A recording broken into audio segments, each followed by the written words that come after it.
കാര്യങ്ങളിലേക്ക് നമുക്ക് ഇന്ററാക്ട് ചെയ്യാം. നിങ്ങൾക്ക് ചോദ്യങ്ങൾ ചോദിച്ചു. Okay, thank you sir. ആർക്കെങ്കിലും ചോദിച്ചോളൂ ചോദ്യങ്ങൾ. സുബിൻ പേരാ. സുബിന സാറിപ്പോ പറഞ്ഞതില് നമ്മളിപ്പം ഏതെങ്കിലും ഒരു ഇത് വീടുകളിൽ ചെന്ന് കഴിഞ്ഞാല് അവിടെയുള്ള ആളുകളോട് നമ്മൾ സംസാരിച്ച് ഇപ്പോഴത്തെ ഈ ന്യൂജൻ ഉണ്ടല്ലോ, എഡ്യൂക്കേറ്റഡ് ഇപ്പം BBA MBA ഇങ്ങനെ ആ കോഴ്സൊക്കെ ചെയ്തുകൊണ്ടിരിക്കുന്ന ന്യൂജൻ ആയിട്ടുള്ള കുട്ടികൾ ഇതിനകത്ത് കയറി ഇടപെടുന്നുണ്ട്. അവര് പറയുന്നത് ഈ സാർ പറഞ്ഞതുപോലെ ഈ പുതിയ ഇതിനകത്ത് അവർ സെർച്ച് ചെയ്തിട്ട് ഗൂഗിളിലോ മറ്റോ ചോദിച്ചു കഴിഞ്ഞിട്ട് ഈ ഇതൊരു സൂഡോ സയൻസിന്റെ രീതിയിൽ അവർ വല്ലാതെ നമ്മളോട് കയർത്തുന്നത്. ഈ മാസം തന്നെ ഒരു 2, 3, 4 അനുഭവം നമുക്ക് ഉണ്ടായിട്ടുണ്ട് ഫീൽഡിൽ പോയപ്പോൾ. അപ്പൊ അങ്ങനെ നമുക്കിത് ഇപ്പൊ സെർച്ച് ചെയ്താൽ കിട്ടുന്ന രീതിയിലേക്ക് പുതിയതായിട്ടുള്ള കാര്യങ്ങൾ എന്തായി ഗൂഗിളിനകത്തോ മറ്റോ ഒന്നും കിട്ടാത്തത് എന്താണ്? നമ്മുടെ ബയോട്ടോറി കമ്പനിക്ക് തന്നെ അങ്ങനെ ഒരു ഇപ്പൊ ശാസ്ത്രീയമായിട്ടുള്ള കുറെ അനുഭവങ്ങളും തെളിവുകളും ഈ കമ്പനിയുടെ ഭാഗത്ത് തന്നെ ഒരു 4-5 വർഷമായിട്ട് ഉണ്ടായിട്ടുണ്ട്. പക്ഷെ അങ്ങനെയുള്ള കാര്യങ്ങൾ ഗൂഗിളിലോ മറ്റു സെർച്ച് ചെയ്താൽ കിട്ടാത്തതിന്റെ ഒരു അവസ്ഥ നമുക്ക് ഫീൽഡിൽ പോകുമ്പോൾ അനുഭവിക്കുന്നു. അതെ സുബിൻ, അതാണ് ഞാൻ പറയുന്നത്. ഇപ്പൊ നമ്മള് ഈവൻ ഗൂഗിൾ ആണെങ്കിലും ചാറ്റ് GPT ആണെങ്കിലും അല്ലെങ്കിൽ മറ്റുള്ള ഗൂഗിൾ AI ആണെങ്കിലും ഒക്കെ ഗൂഗിൾ ജെമിനായി ഒക്കെ എടുത്തു കഴിഞ്ഞാല്, പക്ഷെ നമ്മൾ ശ്രദ്ധിക്കേണ്ട കാര്യം എന്ന് വെച്ച് കഴിഞ്ഞാല് അതിനകത്ത് വരുന്ന 2-3 പോയിന്റിനാണ് ഇവരെല്ലാം പിടിച്ചിട്ട് പറയുന്നത്. നിങ്ങൾ ഏത് മോഡേൺ സാമൂഹ്യ മാധ്യമം ആവട്ടെ അല്ലെങ്കിൽ മറ്റുള്ള ഈ പറയുന്ന അഡ്വാൻസ്ഡ് ടൂൾസ് ആവട്ടെ, ഇതിനകത്തെല്ലാം വളരെ കൃത്യമായിട്ട് പറയുന്ന ഒരു പോയിന്റ് ഞാൻ പറയാം. എവിടെ സെർച്ച് ചെയ്ത് കഴിഞ്ഞാലും മാഗ്നറ്റിക് തെറാപ്പി പെയിൻ മാനേജ്മെന്റിന് എത്രയോ വർഷങ്ങളായിട്ട് ഉപയോഗിക്കുന്നു എന്നുള്ളത് 100% എല്ലാത്തിലും പറയുന്നുണ്ട്. പക്ഷെ അവർ പറയുന്ന ചിലപ്പോൾ നെഗറ്റീവ് പറയുന്ന 2 കാര്യം, ഇത് നമ്മുടെ ബ്ലഡ് സർക്കുലേഷനായിട്ടുള്ള ഇന്ററാക്ഷൻസ് വളരെ കുറവാണ്, ന്യൂറോളജിക്കലി ഇന്ററാക്ഷൻസ് കുറവാണ്. ഇങ്ങനെ പറയുന്ന 2 കാര്യങ്ങളാണ് മെയിൻ ആയിട്ട് നമ്മൾ പറയുന്നത്. ഓക്കെ, പിന്നെ ഇപ്പോ കുറെ എണ്ണത്തിൽ ഈ സ്യൂഡോ സയൻസ് പോയി, പക്ഷെ ഇനിയും റിസർച്ചുകൾ ആവശ്യമാണ്. മോർ ടു സ്റ്റഡി എന്നുള്ള വാക്കിലേക്ക് മാറിയിട്ടുണ്ട്. മനസ്സിലായോ സുബിൻ? കേൾക്കുന്നില്ലേ? പ്രൊഫസറെ കേൾക്കുന്നുണ്ട്. അപ്പൊ നമ്മൾ അവരോട് MRI സ്കാനിന്റെ ഫുൾ ഫോം എന്താണ് നിങ്ങൾ സെർച്ച് ചെയ്ത് നോക്കൂ, അതിലൊക്കെ മാഗ്നറ്റ് ആണ് ഉപയോഗിക്കുന്നൊക്കെ പറഞ്ഞിട്ട് നമ്മളത് കൺവിൻസ് ചെയ്യുന്നുണ്ട്. പക്ഷെ എന്നാൽ പോലും നമുക്കിപ്പം ഈ പറഞ്ഞ പോലെ മെറ്റയോടോ ചാറ്റ് GPTയോടൊന്ന് ചോദിച്ചു കഴിഞ്ഞാൽ കൃത്യമായിട്ടുള്ള ഇതിന്റെ കാര്യങ്ങൾ കിട്ടാത്ത ഒരു പ്രയാസം നേരിടുന്നുണ്ട്. അതിനാണ് ഞാൻ നേരത്തെ പറഞ്ഞത്, ഇനി വേണ്ടത് എന്താന്ന് വെച്ചാല് ഒന്നുകിൽ ഈ പറയുന്ന നമ്മളെ പോലെയുള്ള ഒരു കമ്മ്യൂണിറ്റിയോ അല്ലെങ്കിൽ ഈ പറയുന്ന നമ്മുടെ കമ്പനിയോ. കാര്യം എല്ലാം നടക്കുന്ന ഈ സ്റ്റഡീസ് എന്ന് പറയുന്നത് എന്താണ്, ആരെങ്കിലും ഒരാൾ ഇനീഷ്യേറ്റ് ചെയ്യണം, ഇതിനെ മുന്നോട്ട് നയിക്കാൻ ആരെങ്കിലും ഒരാൾ വേണം. അപ്പൊ നമ്മൾ എന്ത് വെച്ചാൽ ഈവൻ നമ്മുടെ കമ്പനി അല്ലെങ്കിൽ ഈ പറയുന്ന നമ്മുടെ കമ്മ്യൂണിറ്റി ഒരു സ്റ്റഡി നടത്തണമെങ്കിലും അതിന്റെ റിസൾട്ട് പബ്ലിഷ് ചെയ്യാനും ഒരുപാട് പ്രൊസീജിയേഴ്സ് ഉണ്ട്. ആ പ്രൊസീജിയറിലൂടെ നമ്മളൊരു സാമ്പിൾ ഗ്രൂപ്പിനെ നമ്മൾ എടുക്കണം. ആ സാമ്പിൾ ഗ്രൂപ്പിനെ എടുത്ത് അവരിൽ ഒന്നുകിൽ അത് 2 വർഷമോ 3 വർഷമോ 5 വർഷമോ നീളുന്ന ഒരു സ്റ്റഡി ആയിരിക്കാം. ഒരു റാൻഡമൈസ്ഡ് കൺട്രോൾഡ് ട്രയൽ നമ്മൾ നടത്തണം. ഈ പ്രോഡക്റ്റ് ഉപയോഗിക്കുന്നവരുടെ ഒരു ഗ്രൂപ്പ് ഉണ്ടാക്കണം, പ്രോഡക്റ്റ് ഉപയോഗിക്കാത്തവരുടെ ഒരു ഗ്രൂപ്പ് ഉണ്ടാകും. പിന്നെ പ്ലസീബോ എന്ന് പറയുന്ന ഒരു സ്റ്റഡി മെത്തേഡ് ഉണ്ട്. അപ്പൊ ഈ രീതിയിലുള്ള ഡബിൾ ബ്ലൈൻഡഡ് സ്റ്റഡി, അങ്ങനെ ഒരു കാര്യങ്ങളെ തെളിയിക്കാനുള്ള ഒരുപാട് സ്റ്റഡീസ് ഉണ്ട്. ആ രീതിയിൽ നമ്മൾ ആരെങ്കിലും ഇനീഷ്യേറ്റ് ചെയ്ത് ഇതിനെ തെളിയിച്ച് ഇതിന്റെ പേപ്പേഴ്സ് പബ്ലിഷ് ചെയ്യുകയാണെങ്കിൽ മാത്രമേ നമുക്ക് ഇത്തരത്തിലുള്ള ഒരു കോമൺ ആയിട്ടുള്ള ഒരു എഫക്ട് അല്ലെങ്കിൽ കോമൺ ആയിട്ടുള്ള ഒരു സംഭവം നമുക്ക് കിട്ടുള്ളൂ. അപ്പൊ അതിന് നമ്മൾ ആരെങ്കിലും ഇനീഷ്യേറ്റ് ചെയ്തേ മതിയാവുള്ളൂ. അല്ലെങ്കിൽ ഇത് ഈ രീതിയിൽ തന്നെ മുന്നോട്ട് പോവുകയാണ് ചെയ്യുക. പക്ഷെ ഇനി അങ്ങോട്ട് ഈ ഒരു മെത്തേഡിനെ തള്ളിക്കളയാനായിട്ട് കഴിയില്ല. കാര്യം കൂടുതലായിട്ട് നമ്മളിപ്പോ പറഞ്ഞ പോലെ ഓരോന്നിലും മാഗ്നറ്റിസത്തിന്റെ ഇമ്പോർട്ടൻസ് കൂടി വരികയാണ്. മനസ്സിലായില്ലേ? Okay, thank you sir. സാറിനെ പോലുള്ള ആരെങ്കിലും ഒക്കെ ഇതിന് സാധിക്കട്ടെ എന്ന് ആശംസിക്കുന്നു. Okay, thank you Subin. അടുത്തയാള് സാറേ, ഷാജി റസാഖാണ്. ഷാജി പറയൂ. നമുക്ക് നമ്മുടെ മാഗ്നറ്റിസത്തിൽ നമുക്ക് മെറ്റബോളിക് എഫക്ട്സ് നമുക്ക് കിട്ടുന്നുണ്ട്. അതുപോലെ തന്നെ നെർവ് സിസ്റ്റം, നാഡീവ്യൂഹത്തിനെ എഫക്ട് ചെയ്യുന്നുണ്ട്, ഡയബറ്റിക് എഫക്ട് ചെയ്യുന്നുണ്ട്, സർക്കുലേഷൻ ഓക്സിജൻ ഓൾറെഡി അത് നമുക്ക് പറയേണ്ട ആവശ്യമില്ല. പിന്നെ പെയിൻ ഇൻഫ്ലമേഷൻ, ഇത്രയും കാര്യങ്ങൾ നടക്കുന്നുണ്ട്.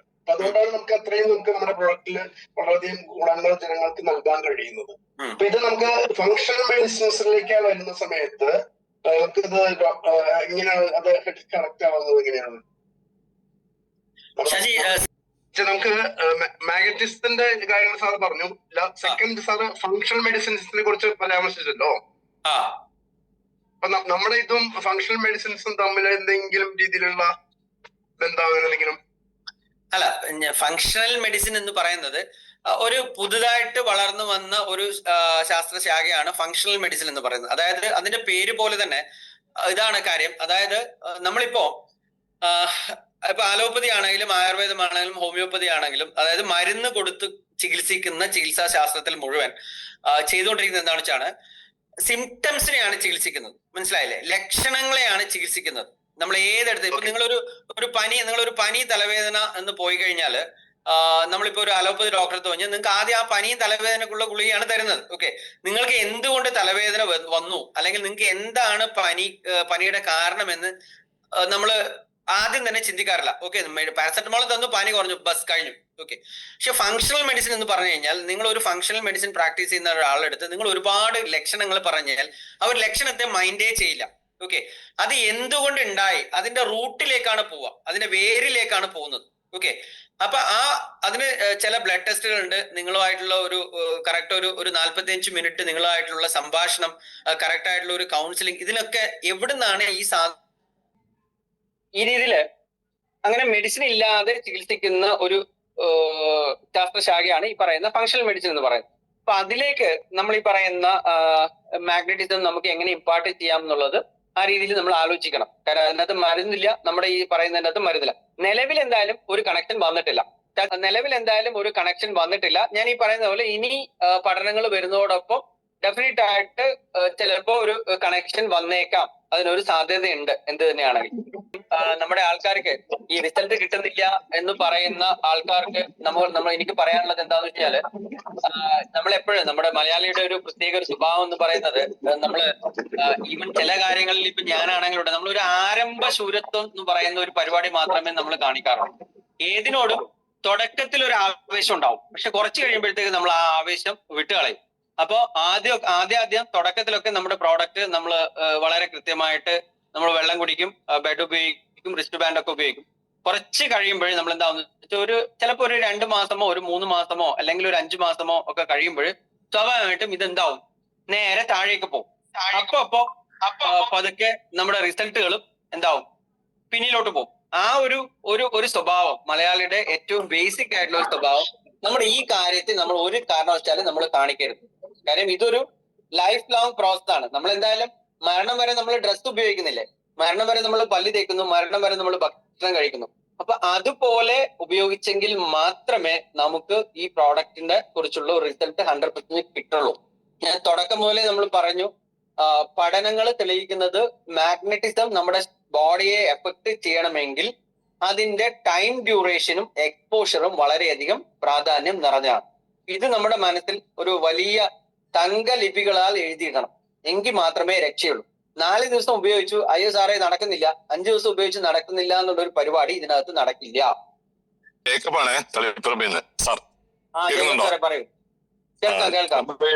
നമ്മൾ ഈ ഫീൽഡിൽ പോകുമ്പോൾ നമുക്കുണ്ടാകുന്ന ഒരുപാട് റിയാക്ഷൻസ് ഉണ്ട്. ഇപ്പൊ ഏറ്റവും അടുത്തായി നമ്മുടെ ടീമിൽ നമുക്കുണ്ടായ ഒരു റിയാക്ഷൻ എന്ന് പറഞ്ഞാല് ആളുകൾ പറയുന്നത്, അത് എഡ്യൂക്കേറ്റഡ് എന്ന് വിചാരിക്കുന്ന ആളുകൾ പറയുന്നത്, ഇത് കുറെ ഉടായിപ്പായിട്ട് കുറെ ആളുകൾ ഇറങ്ങിയിട്ടുണ്ട്.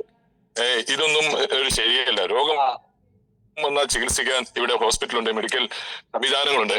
ഇങ്ങനെ ഒറ്റമൂലി പ്രയോഗമായിട്ട് കുറെ ഉടായിപ്പായിട്ട് ആളുകൾ ഇറങ്ങിയിട്ടുണ്ട് എന്ന് പറഞ്ഞ് ഒറ്റയടിക്ക് തന്നെ റിജക്ട് ചെയ്യുന്ന ചില എഡ്യൂക്കേറ്റഡ് ആയിട്ടുള്ള ആളുകളുണ്ട്. അതൊക്കെ ചിലപ്പോൾ അവരുടെ അജ്ഞതയാവാം.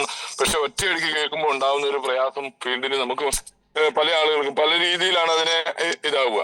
പക്ഷെ നമ്മൾ ധരിച്ചു വെച്ചിരിക്കുന്ന കേരളം വളരെ എഡ്യൂക്കേറ്റഡ് ആണ്, സാക്ഷരതയിൽ മുൻപന്തിയിലാണ്, ആരോഗ്യരംഗത്ത് കുറെ മാറ്റങ്ങളുണ്ട് എന്ന് പറയുമ്പോഴും നമ്മുടെ ഈ ഒരു ആശയത്തെ ശരിക്കും പറഞ്ഞാൽ അടിച്ചമർത്തുന്നതിന് വേണ്ടി ഒരു ലോബി പ്രവർത്തിക്കുന്നുണ്ടോ എന്ന് പോലും സംശയമുണ്ട്. കാരണം നമ്മൾ പറയുന്ന, നിങ്ങൾ ഗൂഗിളിൽ പോയി സെർച്ച് ചെയ്യാൻ പറയുമ്പോൾ പല ആളുകളും പോയിട്ട് എന്താ പറയാ, ഈ യൂട്യൂബിൽ പോയി സെർച്ച് ചെയ്യും. യൂട്യൂബിൽ ഇതിനനുസരിച്ച് ഒരു ഡിസ്ക്ലെയിം ഇല്ലെന്ന് മാത്രമല്ല, ഭയങ്കരമായ രീതിയിലുള്ള നെഗറ്റീവുകളാണ് അവിടെ പലപ്പോഴും ഉണ്ടാവുക. നമുക്കറിയാം, സാധാരണ നെഗറ്റീവുകൾക്ക് കൂടുതൽ പ്രചാരം കിട്ടും, അത് അവരുടെ യൂട്യൂബർമാരുടെ ഒരു ഇതാണ്. പക്ഷെ അതിൽ പോയിട്ട് ആളുകൾ കുടുങ്ങുകയാണ്. എന്നിട്ട് അതിന് നല്ല രീതിയിൽ പ്രചരിപ്പിക്കാവുന്ന നമ്മുടെ സമൂഹത്തിന്റെ ഒരു ഭാഗമായി മാറിയിട്ടുണ്ട്. അതുകൊണ്ട് എനിക്കൊരു അഭിപ്രായം, നമ്മൾ കൂടുതൽ ഡിസ്ക്ലെയിമുകൾ നമ്മൾ യൂട്യൂബിലാണെങ്കിൽ പോലും ആ മാധ്യമത്തിൽ ഉപയോഗപ്പെടുത്തിക്കൊണ്ട് നമുക്ക് നല്ല രീതിയിൽ അവയർനെസ് കൊടുക്കാൻ വേണ്ടി സാധിച്ചാൽ നമുക്ക് കുറച്ചുകൂടി ആളുകളിലേക്ക് ഇതിന്റെ ഒരു സാധ്യതയെക്കുറിച്ച് ഇപ്പൊ പല ആളുകളുടെയും ബന്ധം വെച്ചിട്ടായിരിക്കും ഇതെടുക്കുക. പ്രോപ്പറായിട്ട് അവരുടെയൊക്കെ ഉള്ളിന്റെ ഉള്ളിൽ മോഡേൺ മെഡിക്കലും സയൻസും ഇത്രയും അഡ്വാൻസ് ആയ കാലത്ത് ഇങ്ങനെ ഒരു രീതിയിലൂടെ മാറ്റം വരിക എന്നുള്ള സംശയം പലരുടെയും മനസ്സിൽ ഇപ്പോഴും ഒളിഞ്ഞു കിടക്കുന്നുണ്ട്. അപ്പൊ അതിനെ നമുക്ക് വളരെ ശക്തിയുക്തം പ്രതിരോധിക്കണമെങ്കിൽ നമുക്ക് കുറെ ഡിസ്ക്ലൈമുകൾ നമ്മൾ തന്നെ യൂട്യൂബിലൊക്കെ അപ്ലോഡ് ചെയ്തിട്ട് നല്ല രീതിയിൽ, അതല്ലാതെ നമുക്കിപ്പം സയന്റിഫിക് ആയിട്ട് തെളിവ് കൊടുക്കാൻ സാധാരണക്കാർക്ക് പറ്റത്തില്ലല്ലോ. എന്റെ ഒരു അഭിപ്രായമാണ് ഞാൻ ഇവിടെ പങ്കുവച്ചത്. പലരും നേരിടുന്ന ഒരു വിഷയം ഇതിന്റെ അവിടെ എന്താ കുഴപ്പമെന്ന് വെച്ച് കഴിഞ്ഞാല് ജേക്കബ് സാറെ, ഈവൺ നമ്മള് ഇങ്ങനെ സംസാരിക്കുന്ന ആൾക്കാര് അവര് ഒരു എന്താ പറയേണ്ടത്, ഒരു നിലവിലത്തെ പ്രസന്റ് സിറ്റുവേഷൻ മനസ്സിലാക്കാതെ അല്ലെങ്കിൽ യഥാർത്ഥ സമയത്തെ മനസ്സിലാക്കാതെ സംസാരിക്കുന്ന ആൾക്കാരാണ്. അപ്പൊ അവരോട് ഒറ്റ ചോദ്യമുള്ളൂ. നിങ്ങൾ ഒറ്റ ഒരു എക്സാമ്പിൾ പറയാം. എന്തുകൊണ്ടാണ് ഇത് ഞാൻ തന്നെ പറഞ്ഞു തരേണ്ടത് കുറച്ച് കഷ്ടമാണ്. അതായത് എന്തുകൊണ്ടാണ് ചില രോഗികളെ ഡോക്ടർ അവസാനം പറയും ഇനി ഒന്നും ചെയ്യാനില്ല, ഇനി ദൈവത്തെ വിളിച്ച് പ്രാർത്ഥിക്കുക മാത്രമേ പറ്റുള്ളൂ, അത്രേ വഴിയുള്ളൂ എന്ന് പറയുന്നതിന്റെ കാരണം എന്താണ്? ഓക്കെ, എല്ലാ അസുഖവും ചികിത്സിച്ച് മാറ്റാനായിട്ട് കഴിയുമെങ്കിൽ പിന്നെ എന്തിനാണ് നമ്മൾ അങ്ങനെ ഒരു അവസ്ഥ വരുന്നത്? പറയുന്ന പോലെ ഈ മോഡേൺ മെഡിസിൻ എന്ന് പറയുന്നത് എല്ലാ അസുഖങ്ങളും ചികിത്സിക്കാൻ മാത്രം പ്രാപ്തമാണോ എന്ന് നിങ്ങൾ മാഗ്നറ്റിസവും മറ്റുള്ള കാര്യങ്ങളൊക്കെ വിട്ടേക്ക്, നിങ്ങൾ ഈ പറയുന്ന അലോപ്പതി ആണെങ്കിലും ആയുർവേദം ആണെങ്കിലും ഹോമിയോ ഏത് ചികിത്സാ രീതി ആണെങ്കിലും എല്ലാവർക്കും ഡീമെറിറ്റ്സ് ഉണ്ട്.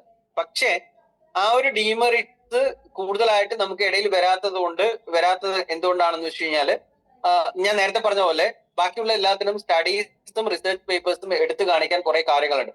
പക്ഷെ ഇതിനകത്ത് പേപ്പേഴ്സും റിസർച്ചസും കുറവാണ്. ഇതാണ് പ്രശ്നം, മനസ്സിലായില്ലേ?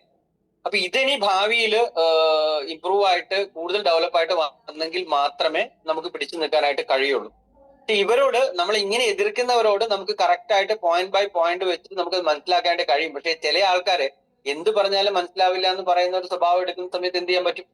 ഒന്നും ചെയ്യാൻ പറ്റില്ല.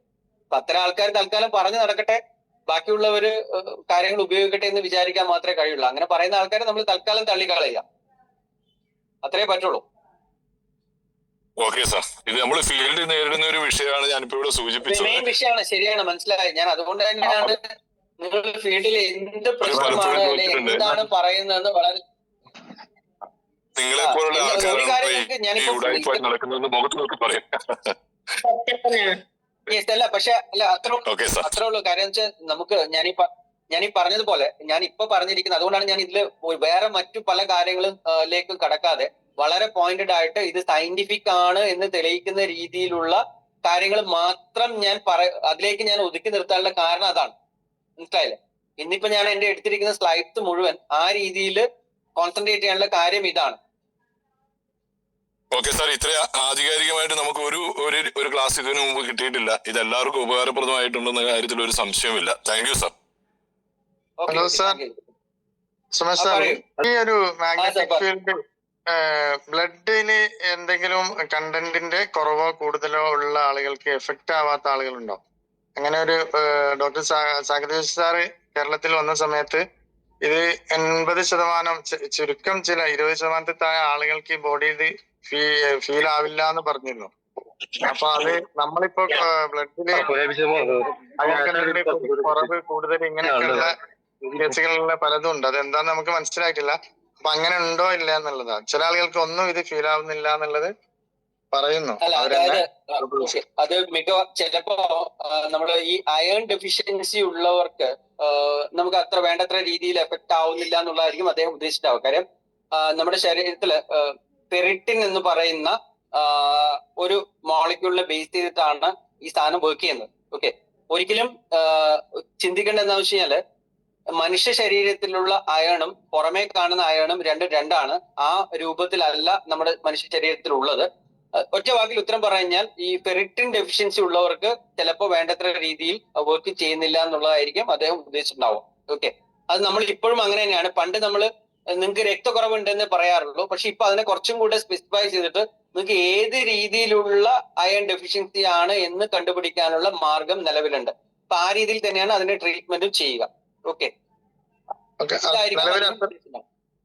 ഓക്കെ, അപ്പൊ നിലവില് ആ ബ്ലഡിൽ എന്തെങ്കിലും ഇപ്പൊ ഏതെങ്കിലും രോഗമായിട്ട് സ്പെസിഫിക് ആയിട്ട് ബന്ധപ്പെട്ട ആളുകൾക്ക് ഇത് നമ്മൾ കൂടുതൽ സജഷൻ ചെയ്യണ്ട എന്നുള്ളത് ഏതെങ്കിലും ഉണ്ടോ? അങ്ങനത്തെ ഇന്ന രോഗങ്ങളുള്ള അങ്ങനെയില്ല.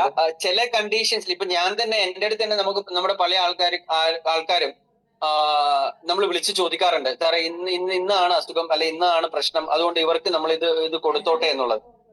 സ്പെസിഫിക് കണ്ടീഷൻ നമുക്കറിയാം. അതായത് ഇംപ്ലാന്റ്സോ അല്ലെങ്കിൽ ഇലക്ട്രോണിക് ഡിവൈസസോ ശരീരത്തിൽ ഉപയോഗിക്കുന്ന ആൾക്കാർക്ക് നമ്മുടെ പ്രോഡക്റ്റ് പറ്റില്ല. ക്ലിയർ അല്ല? ഓക്കെ, സോറി, ഇംപ്ലാന്റ് എന്ന് പറയുന്നത് pace maker. Okay, pace maker, insulin pump പോലെയുള്ള സാധനങ്ങൾ ഉപയോഗിക്കുന്ന ആൾക്കാർക്ക് ഈ സാധനം പറ്റില്ല. ഓക്കെ, രണ്ട് അല്ലാതെ പിന്നെ അസുഖങ്ങൾ എന്ന് പറയുന്നത് ചിലപ്പോ നമ്മുടെ കുഴപ്പം എവിടെയാന്ന് വെച്ചാല് ഇതിന്റെ ഒരു റിസൾട്ട് എന്ന് പറയുന്നത് നമ്മള് സയന്റിഫിക്കലി ശാസ്ത്രീയമായിട്ട് തന്നെ പറഞ്ഞു കഴിഞ്ഞാല് വളരെ റിസൾട്ട് ഒരാഴ്ച കൊണ്ട് ഉപയോഗിച്ചിട്ട് ഒരാഴ്ച കൊണ്ടോ 2 ആഴ്ച കൊണ്ടോ കിട്ടുന്നതിനെ കൊണ്ട് തെറ്റില്ല. ഓക്കെ, നമ്മളിപ്പം നിങ്ങൾ ഒരാൾക്ക് ഒരു പ്രോഡക്റ്റ് കൊടുത്തിട്ട് നിങ്ങൾ പറയാണ് ഒരു 3 മാസം കഴിഞ്ഞിട്ട് മാത്രമേ ഇതിന് റിസൾട്ട് കിട്ടത്തുള്ളൂ എന്ന് പറഞ്ഞിട്ട് 2 ആഴ്ച കൊണ്ട് അയാൾക്ക് റിസൾട്ട് കിട്ടുകയാണെങ്കിൽ യാതൊരു കുഴപ്പമില്ല. പക്ഷേ 3 മാസം എന്ന് പറഞ്ഞിട്ട് 6 മാസം ആയി കഴിഞ്ഞാൽ എന്താവും? അത് പ്രശ്നമാവും. ഓക്കെ, അവര് നമ്മുടെ തലയിൽ കയറാനായിട്ട് വരും. അപ്പൊ അതുകൊണ്ട് ഇതിന്റെ എഫക്ട് എപ്പോഴും നമ്മൾ പറയുന്നത് വെച്ചാല് ഇതൊരു ഫാസ്റ്റ് ആയിട്ടുള്ള ഒരു റിസൾട്ട് അല്ല, ഒരു സ്ലോ റിസൾട്ട് ആണ്. ഓക്കെ, ഡിപ്പെൻഡ് ഓരോരുത്തരുടെ ശാരീരിക പ്രകൃതിക്കനുസരിച്ചിട്ട് വ്യത്യാസം വരാം. ഓക്കെ, അപ്പൊ അതുകൊണ്ട് നമ്മൾ ഈ പ്രോഡക്റ്റ് കൊടുക്കണ്ട എന്ന് പറയുന്നത് വളരെ ചെറിയ കണ്ടീഷൻ, ചിലപ്പോൾ വളരെ കാരണം ക്രോണിക് അവസ്ഥയായിരിക്കും. ചില കാര്യങ്ങൾ നമുക്ക് ഈ പറയുന്നത് നമുക്ക് ഒരു തരത്തിലും നമ്മൾ മാറ്റാൻ പറ്റാത്ത കുറെ കണ്ടീഷൻ, അല്ലെങ്കിൽ മൾട്ടിപ്പിൾ പ്രോബ്ലംസ്, കുറെ പ്രശ്നങ്ങൾ, ഒന്നിനോട് യോജിക്കാത്ത പ്രശ്നങ്ങൾ, ഇത്തരം കണ്ടീഷൻസിൽ മാത്രമേ നമ്മൾ പ്രോഡക്റ്റ് നിങ്ങൾ തൽക്കാലം റെഫർ ചെയ്യേണ്ട എന്ന് ഞാൻ പറയാറുള്ളൂ. ഓക്കെ, കാര്യം ഇത് ഇങ്ങനെ ഒരു സാധനം ആയതുകൊണ്ട് കൊടുത്ത് നമ്മുടെ കുഴപ്പം എവിടെയാണ്? കൊടുത്ത് ഒരാൾക്ക് റിസൾട്ട് കിട്ടിയാൽ അയാള് ആരോടും പറയില്ല. പക്ഷെ ഒരു നെഗറ്റീവ് വന്നു കഴിഞ്ഞാൽ ചുരുങ്ങിയത് ഒരു 100 ആളോട് അയാൾ പറയും. ഇങ്ങനെ ഒരു പ്രാക്ടിക്കൽ ബുദ്ധിമുട്ട് ഒഴിവാക്കാൻ വേണ്ടി മാത്രമാണ് ഇത് പറയുന്നത്. അല്ലാതെ ഈ സ്പെസിഫിക് ആയിട്ടുള്ള ഈ 2 കണ്ടീഷൻസിൽ മാത്രമേ നമ്മുടെ പ്രോഡക്റ്റ് ഉപയോഗിക്കാൻ പറ്റാതുള്ളൂ. ബാക്കി ആർക്ക് വേണമെങ്കിലും ഈ സാധനം ഉപയോഗിക്കാം. ഏറ്റവും എന്താ പറയേണ്ടത് ഇതായിട്ട് നമ്മൾ വളരെ പ്രായം കുറഞ്ഞ കുട്ടികൾ പോലും നമ്മളിപ്പോ അതിനകത്തേക്ക് ഉപയോഗിക്കുന്നുണ്ട്. നമ്മുടെ തന്നെ ഒരുപാട് KBC പല റിസൾട്ടുകളും പല പ്രായത്തിലുള്ള കുട്ടികളും വന്ന് പറഞ്ഞിട്ടില്ലേ? Okay, thank you sir. Good morning sir. എറണാകുളത്ത് നിന്നാണ് ഗീത സുരേഷ്. ഞാൻ ചോദിക്കാനിരുന്ന 2-3 ചോദ്യത്തിന് എനിക്ക് മറുപടി കിട്ടി. എങ്കിൽ കൂടി സാറ് പറഞ്ഞ മാതിരി കൊടുക്കുന്നവരൊക്കെ പെട്ടെന്ന് പറയും ഓക്കെ ഞാൻ ഓക്കെ ആയി വരുന്നുണ്ട്. പക്ഷെ കുറച്ച് ദിവസം കഴിയുമ്പോൾ ഒരു 3-4 മാസം കഴിയുമ്പോൾ അവര് പറയും വീണ്ടും അത് എനിക്ക് ചെറുതായിട്ട് വന്നു തുടങ്ങിയെന്ന്. അപ്പൊ ഇപ്പൊ സാറ് തന്നെ മറുപടി പറഞ്ഞു അവര് കറക്റ്റ് ആയിട്ട് ഉപയോഗിക്കാത്തത് കൊണ്ടാണ് അവർക്ക് അങ്ങനെ വരണേന്ന്. കുറെ നാൾ ഷുഗർ പേഷ്യന്റിനാണ് കൂടുതലും ഞാൻ ഇത് കണ്ടുവരുന്നത്. കുറെ നാൾ ഷുഗർ ആയിരുന്നവർക്ക് പല പ്രശ്നങ്ങളുണ്ടാവും. പക്ഷെ നമ്മുടെ ഈ മാഗ്നറ്റിൽ കിടന്ന് ഉറങ്ങുകയും ആ വെള്ളം നന്നായി കഴിക്കുകയൊക്കെ ചെയ്യുമ്പോൾ അവർക്ക് കുറവ് വരും. പക്ഷെ കുറച്ച് കഴിയുമ്പോൾ അവർ വീണ്ടും പറയും ആ പിരിവിരിക്കൽ വന്നു, പോച്ചിൽ വന്നു, അതെന്താടോ എന്നങ്ങനെ ചോദിക്കാറുണ്ട്. അപ്പൊ അതിന്റെ സംശയം ഞാൻ ചോദിക്കാതിരുന്നപ്പോ ഇവിടെ ഇപ്പൊ സാറ് പറഞ്ഞു അത് അവര് മര്യാദയ്ക്ക് ഉപയോഗിക്കാത്തത് കൊണ്ടാണ് വീണ്ടും അവർക്കത് വരുന്നതെന്ന്. ഇത് ചില ആൾക്കാർക്ക് എന്താ കുഴപ്പമെന്ന് വെച്ചാല് ഈ ഗീത പറഞ്ഞ പോലെ ഷുഗറിന്റെ കേസിൽ എപ്പോഴും സംഭവിക്കുന്നതെന്ന് വെച്ചാല് നമ്മുടെ ആൾക്കാരുടെ നമ്മൾ മനസ്സിലാക്കിയിട്ട് ഇപ്പൊ ഷുഗർ ഒന്ന് കുറഞ്ഞു, ഈവൻ മരുന്ന് കഴിക്കുമ്പോ ആണെങ്കിലും ഷുഗർ നന്നായിട്ട് കുറഞ്ഞു, 300-400 ഉള്ള ആൾക്കാർ 150-200 എത്തിക്കഴിഞ്ഞാൽ അവർ വിചാരിക്കുന്നത് ഈ സാധനം ഇനി തിരിച്ചു വരില്ല എന്നുള്ളതാണ്. അപ്പൊ എന്താണെന്ന് വെച്ച് കഴിഞ്ഞാല് അത് അവരുടെ ആ ഭക്ഷണ രീതിയും ആ ലൈഫ് സ്റ്റൈലും അവരങ്ങോട്ട് മാറ്റും. അത് കംപ്ലീറ്റ്ലി അൺകൺട്രോൾഡ് ആയി പിന്നെ വീണ്ടും പഴയതുപോലെ മധുരമൊക്കെ വാരി വെച്ച് കഴിച്ച് ഭക്ഷണ രീതിയൊക്കെ മാറ്റി, ഉറങ്ങുന്നതിന്റെ രീതി മാറ്റി, എക്സസൈസ് നിർത്തിയൊക്കെ വരുമ്പോൾ എന്താവും? ഇത് വീണ്ടും പഴയതിലേക്ക് വരും. ആ കാര്യം ആരും തന്നെ സാധാരണ മിണ്ടാറില്ല. ഉടൻ തന്നെ ചാടി കയറി നിങ്ങളുടെ പ്രോഡക്റ്റ് ശരിയില്ല എന്ന് മാത്രമേ പറയുള്ളൂ. അതെ അതാണ് എനിക്ക് ചോദിക്കുന്നത്. യെസ്, അപ്പൊ അത്തരം ആൾക്കാരോട് നമ്മൾ കൃത്യമായിട്ട് അവരോട് ചോദിക്കാനുള്ളത് നിങ്ങൾ ആദ്യം എങ്ങനെയാണ് ഉപയോഗിച്ചത്, ഇപ്പോഴെങ്ങനെയാണ് ഉപയോഗിക്കുന്നത്. അപ്പൊ ഓരോരുത്തരായിട്ട് പതുക്കെ ഒന്ന് അവിടെ ഇവിടെയൊക്കെ കുറച്ച് തിരിച്ചും കുറച്ച് തല ഇത്തിരി ഒന്ന് ചൊറിഞ്ഞും ഒക്കെ ആൻസർ പറയാം. ഞാനിപ്പോ കുറച്ചൊക്കെ മധുരമൊക്കെ കഴിക്കുന്നുണ്ട്. അപ്പൊ പിന്നെ കഴിഞ്ഞു. അത് സത്യമാണ്. അങ്ങനെ പലരും പറഞ്ഞിട്ടുണ്ട്. എന്നാ അവര് കറക്റ്റ് ആയിട്ട് ശരിയാണ് പറഞ്ഞ എന്ന്. അപ്പൊ എന്നാലും എന്റെ ഒരു സംശയം ഞാൻ സാറിനോട് ചോദിച്ചതാണ്, അങ്ങനെ വരുമോ എന്ന്. ഞാൻ നേരത്തെ പറഞ്ഞ പോലെ നമ്മുടെ മനസ്സിൽ തങ്കലിപിയിൽ എഴുതി വെക്കേണ്ടതെന്ന് വെച്ചാൽ, നമ്മൾ ഡ്രസ് ഇടുന്നുണ്ടോ, നമ്മൾ മാഗ്നറ്റിക് പ്രോഡക്റ്റ് ഉപയോഗിച്ചിരിക്കണം. നമ്മൾ ഭക്ഷണം കഴിക്കുന്നുണ്ടോ, നമ്മൾ മാഗ്നറ്റിക് പ്രോഡക്റ്റ്. രണ്ടും ഈക്വൽ ആണ്. രണ്ടിനും ഒരേ പ്രാധാന്യം നൽകിയിട്ട് ഈ സാധനം ഉപയോഗിക്കുക. ഇത്രയേ വേണ്ടൂ. Thank you sir, thank you. Good morning sir. Doctor ഷാജിയാണേ. രണ്ട് ചോദ്യം കൂടിയുണ്ട്. 2 ചോദ്യം പെട്ടെന്ന് പറഞ്ഞുതരാം. നമ്മള് ഫീൽഡിൽ പോകുന്ന സമയത്ത് ചില ആളുകൾ, അത് കുറച്ച് വിദ്യാഭ്യാസമുള്ള ആൾക്കാരും പിന്നെ ഡോക്ടേഴ്സ്, ഞാൻ കുറെ ഡോക്ടേഴ്സിനൊക്കെ ഞാൻ മീറ്റ് ചെയ്യാറുണ്ട്. അപ്പൊ അവർ ഇത് മെഡിസിൻ ആണോ അല്ലെ, അല്ല മെഡിസിൻ അല്ലെങ്കിലും മെഡിക്കൽ ജേർണലിൽ ഓൾറെഡി ഉണ്ടോ? അപ്പൊ ഞാൻ പറഞ്ഞു കൊടുക്കുന്നത് മെഡിസിൻ അല്ലല്ലോ, ഇൻടേക്ക് മെഡിസിൻ അല്ലല്ലോ, അതുകൊണ്ട് ഇത് മെഡിക്കൽ ജേർണലിൽ വരേണ്ട ഒരു ആവശ്യം വരുന്നില്ല, ഇതൊരു തെറാപ്പിയാണ്, നാച്ചുറൽ തെറാപ്പിയാണെന്നൊക്കെ പറഞ്ഞ് ഞാൻ പറഞ്ഞു കൊടുക്കാറുണ്ട്. പക്ഷെ എന്നിരുന്നാൽ പോലും അവര് കൺവിൻസ് ആവുന്നില്ല. അത് അവരെങ്ങനെ നമുക്ക് കൺവിൻസ് ചെയ്യാൻ പറ്റും സർ? ഇങ്ങനെ ഒരു ചോദ്യം ചോദിക്കുന്ന ഒരാള് മെഡിക്കൽ ജേർണലിലൊക്കെ ഉണ്ടോ എന്ന് ചോദിക്കുന്ന ജേർണൽ ചോദിക്കുന്ന ആൾക്കാർക്ക് ഷാജിക്ക് ഞാനൊരു 10 ജേർണൽ ഞാൻ അയച്ചുതരാം, അത് അവർക്ക് കൊടുത്തേക്ക്. Thank you. എനിക്ക് മാത്രമല്ല എല്ലാവർക്കും ഉപകാരപ്പെടും സർ. കാരണം ഞങ്ങൾ 10 ജേർണൽ ഞാൻ അയച്ചുതരാം. അപ്പൊ ജേർണലിന്റെ പ്രശ്നം തീർന്നില്ലേ? ഓക്കെ. അടുത്തെന്താ? രണ്ടാമത്തെ കാര്യം സർ, ഉപ്പൂറ്റി വേദന. ഈ ഉപ്പൂറ്റി വേദനയുടെ റൂട്ട് കോഴ്സ് എന്താണ് സർ? അത് ബ്ലഡ് സർക്കുലേഷൻ ആയിട്ട് റിലേറ്റഡ് ആണോ, അല്ലെങ്കിൽ വേറെ എന്തെങ്കിലും? ഉപ്പൂറ്റി വേദനയുടെ കോസ് എന്ന് പറയുന്നത് 3 കാരണങ്ങളാണ്. ഉപ്പൂറ്റി വേദന 3 4ഓളം കാരണങ്ങളാണ് ഉപ്പൂറ്റി വേദനയുടെ കാരണം, മീൻസ് കോസ് എന്ന് പറയുന്നത്. അതിൽ ഒന്ന് എന്ന് പറയുന്നത് നമ്മൾ കൽക്കേനിയൽ സ്പർ എന്ന് പറയും. അതായത് നമ്മുടെ കാലിന്റെ ഉപ്പൂറ്റി ഭാഗത്തെ എല്ലിനകത്തുനിന്ന് ഒന്നുകിൽ മുന്നോട്ട് അല്ലെങ്കിൽ പിന്നോട്ട് നമ്മൾ എല്ല് വളർച്ച എന്നാണ് സ്വാഭാവികമായിട്ട് സാധാരണക്കാരന് മനസ്സിലാവുന്ന രീതിയിൽ പറയുന്നത്. അപ്പൊ അതൊരു കാൽഷ്യം ഡിപ്പോസിറ്റ് ആണ്. അത് ഒരു മുള്ളിന്റെ രൂപത്തിലാണ് സാധാരണ ഉണ്ടാവുക. അപ്പൊ ഇത് ഇങ്ങനെ ഈ രീതിയിൽ ഒരു സംഭവം വന്നു കഴിഞ്ഞാൽ അത് രാവിലെ എഴുന്നേറ്റ് നമ്മൾ കാല് നിലത്ത് വെക്കുന്ന സമയത്ത് നമ്മുടെ കാലിലേക്ക് തുളച്ചു കയറുകയും അസഹ്യമായ വേദന ഉണ്ടാവുകയും ചെയ്യും. നമ്മൾ ഇത്തിരി ഒരു 2-3 സ്റ്റെപ്പ് എടുത്ത് വെച്ച് കഴിയുമ്പോൾ നടക്കുമ്പോൾ ഇത് പതുക്കെ കുറയും. ഇതാണ് ഒരു ടൈപ്പ്.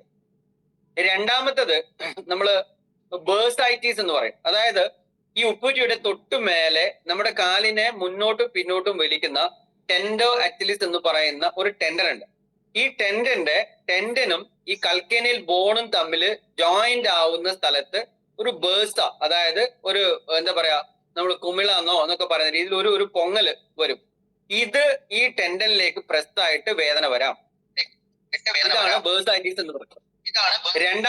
മൂന്നാമത്തെ കാര്യം എന്ന് പറയുന്നത് നമ്മള് പിന്നെ പ്ലാന്റാർ ഫേഷ്യേറ്റീസ്, അതായത് കാലിന് അടിയില് തൊലിക്കകത്ത് വരുന്ന ഒരു നീർക്കെട്ട്. ഓക്കെ. പിന്നൊന്ന് നമ്മള് കാർപ്പൽ ടണൽ സിൻഡ്രോം, അതായത് കൈക്ക് ചിലപ്പോ നമ്മുടെ തരിപ്പ് മറ്റുള്ള കാര്യങ്ങളൊക്കെ ഉണ്ടാവുന്ന കാര്യങ്ങള്. അതേപോലെ തന്നെ കാലിലേക്ക് നമ്മൾ ടാർസൽ ടണൽ സിൻഡ്രോം എന്ന് പറയും. ഓക്കെ. അതായത് കാലിന്റെ അടിഭാഗത്തുള്ള ചില നെർവുകൾ ബ്ലോക്ക് ആവുന്നത് കൊണ്ട് കാലിന്റെ അടിഭാഗത്ത്, അത് ഉപ്പൂറ്റിയിൽ മാത്രം ആവണമെന്നില്ല, ടോട്ടലി ഉള്ള വേദനയും കാര്യങ്ങളും ഒക്കെ വരാം. ഇങ്ങനെ 4 രീതിയിലുള്ള പ്രശ്നങ്ങളാണ് സാധാരണ ഉപ്പൂറ്റി വേദനയുടെ റീസൺ എന്ന് പറയുന്നത്. അപ്പൊ ഇത് ഒരു എക്സ്റേ എടുത്ത് നോക്കിക്കഴിഞ്ഞാൽ അത് കൽക്കേനിയൽ സ്പർ ആണോ എന്നുള്ള കാര്യം നമുക്ക് മനസ്സിലാവും. ഇനി മറ്റ് ചില കാര്യങ്ങൾ ചെയ്യുന്ന സമയത്ത് എന്താണ് റീസൺ എന്നുള്ളത്, മെയിൻലി നമ്മളിപ്പോ ഒരു ഉപ്പൂറ്റി വേദനയായിട്ട് വരുന്ന ഒരാൾക്കാരെ നമ്മൾ ആദ്യം തന്നെ ഒരു എക്സ്റേ ആണ് എടുപ്പിക്കുക. ഓക്കെ. എക്സ്റേ എടുത്തു കഴിഞ്ഞാൽ ഒട്ടുമിക്ക 90% കേസുകളും ഈ രീതിയിലുള്ള പ്രശ്നങ്ങളാണ്. പിന്നെ ചില സിംറ്റംസ് മാറുന്നതിനനുസരിച്ച് സിംറ്റംസ് പറയുമ്പോൾ നമുക്കറിയാം ഇത് ഫേഷ്യേറ്റീസ് ആണോ, അല്ല ഈ പറയുന്ന ബേഴ്സൈറ്റീസ് ആണോ, അല്ലെങ്കിൽ ബേഴ്സൈറ്റീസ് മീൻസ് ടെൻഡനൈറ്റീസ്. ഈ ടെൻഡനൈറ്റീസ് ബേഴ്സൈറ്റീസ് നമ്മൾ പറയും. ഇതാണോ എന്നുള്ള കാര്യം കറക്റ്റ് ആയിട്ട് മനസ്സിലാവും. ഈ ടെൻഡനൈറ്റീസ് ഒക്കെ നമുക്ക് കണ്ടാൽ തന്നെ മനസ്സിലാവും. കാര്യം ആ കാലിന്റെ മടമ്പിന്റെ തൊട്ടുമേലെ ചെറുതായിട്ട് ഇങ്ങനെ ഒരു ബൾജ് ഉണ്ടാവും, ചെറിയൊരു പൊങ്ങല് പോലെ. അത് കണ്ടാൽ മനസ്സിലാവും. ഓക്കെ. സ്പർ ആകുമ്പോൾ നമ്മൾ എക്സ്റേ എടുത്ത് നോക്കണം. ഇതാണ് ഉപ്പൂറ്റി വേദനയുടെ കാരണങ്ങൾ. സർ, നമുക്ക് ഉപ്പൂറ്റി വേദനയിൽ നമ്മുടെ ബയോമാഗ്നറ്റിക് പ്രൊഡക്ട്സ് അത് എത്ര നാള് ചില ആൾക്കാർ ഉപയോഗിക്കാം. സാധാരണ ഇപ്പൊ ഞാനൊക്കെ ഈ ഉപ്പൂറ്റി വേദന ഇഷ്ടംപോലെ കാണുന്ന കേസാണ്. ഞാൻ ഇനീഷ്യലി നോർമലി ഇതിന് മെഡിസിൻ കൊടുക്കാറില്ല. മെഡിസിൻ കൊടുത്തിട്ട് കാര്യമില്ല. കാരണം നമ്മൾ എന്തെങ്കിലും പെയിൻ കില്ലേഴ്സ് ആണ് കൊടുക്കേണ്ടത്. അതിനോട് വലിയ റിസൾട്ട് ഒന്നും ഉണ്ടാവാറില്ല. പിന്നെ നിങ്ങൾ ഓർത്തോക്കാരുടെ അടുത്ത് പോയി കഴിഞ്ഞാൽ ചിലപ്പോൾ അവർ ഇഞ്ചക്ഷൻസ് ഒക്കെ ചെയ്യും.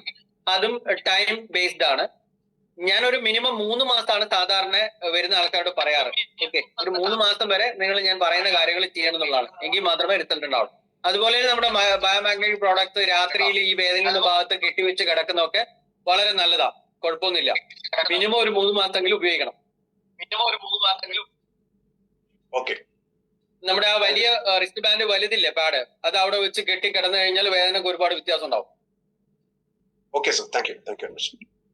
Okay, thank U. എല്ലാവരും സംശയങ്ങളൊക്കെ കുറെയൊക്കെ ദൂരീകരിച്ചിട്ടുണ്ടാകുന്ന സമയം 7:10. ഓക്കെ, ഇനി ക്ലോസ് ചെയ്യല്ലേ സാറേ? ഓക്കെ, വേറെ കൂടുതൽ ചോദ്യം അതിനിടയിൽ ഷാജിക്ക് ശേഷം ആരോ ഇടയ്ക്ക് ഒരാൾ ചോദിച്ചിരുന്നു, പുള്ളി കൂടെ എന്തെങ്കിലും ചോദിക്കാണ്ടെങ്കിൽ ചോദിച്ച് നമുക്ക് വൈൻഡപ്പ് ചെയ്യാം. ചോദിക്കാനുണ്ടെങ്കിൽ ചോദിച്ചിട്ടുള്ളൂ. കാരണം ഡോക്ടർ നമുക്ക് കിട്ടില്ല, കുറെ ഒരുപാട് ട്രൈ ചെയ്തിട്ടാണ് എനിക്ക് അപ്പോയിന്റ്മെന്റ് തന്നത് സാറ്. ഹലോ, സാർ ഒന്ന് ചോദിച്ചോട്ടെ, ഭാസ്കര മാഷ്. ഹലോ, കേൾക്കാം സാറേ, പറഞ്ഞോളൂ. ഹലോ. ഈ പിന്നെ നമ്മള് പലപ്പോഴും ഈ കസ്റ്റമേഴ്സിന്റെ അടുത്ത് പോകുമ്പോൾ നമുക്ക് അനുഭവപ്പെടുന്ന ഒരുപാട് പ്രശ്നങ്ങളുണ്ട്. ഈ പിന്നെ ഇതിനെപ്പറ്റി ഉള്ള ധാരണകള് പിന്നെ ഇല്ലെന്ന് തന്നെ പറയാം. നമ്മൾ പറഞ്ഞു കൊടുക്കുമ്പോൾ അതിന് ആധികാരികതയോടെ അവര് എടുക്കുന്നില്ല ചില കാര്യങ്ങൾ.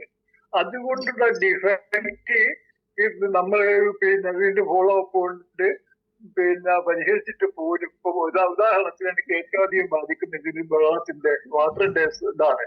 വാട്ടർ ആളുകളെല്ലാം ശീലിച്ച രൂപത്തിലേ കഴിക്കുന്നുള്ളൂ. എന്നിട്ട് നമ്മൾ പറയുമ്പോൾ അവരത് പിന്നെ ആധികാരികമായിട്ട് എടുക്കുന്നില്ല.